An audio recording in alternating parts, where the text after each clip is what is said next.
دي قربان عزت مند مسلمانانو رونو په دین اسلام باندې شرشندلو غیرتمندو پښتنو نن چې دا کوم احتجاجي رالي ده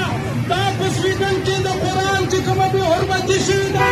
دا بې حرمتۍ خلاف دا د جمعیت علماء اسلام ورکر راوتي دي او نن ښایي چې په پاکستان کې د جمعیت علماء اسلام نه علاوه د اسلام محافظین نشته دی چې د اسلام محافظین دي هغه د جمعیت علماء اسلام علما دي د هغې طلبا دي په سویډن کې چې کومه د قرآن بې حرمتي شوې ده د هغې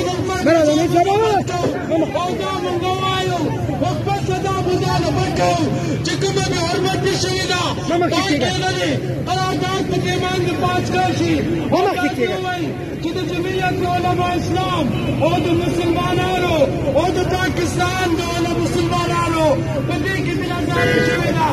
دا عزتمندو جمعیت علما اسلام په ضمن مومند کې یو مضبوط قوت دی او دا ښایي چې په سویډن کې چې کوم د قرآن بې حرمتي شوې ده مذمت کوو جمعیت علما اسلام بس صبر وکړه لږ څه نه ولګوه نه زه ولګوه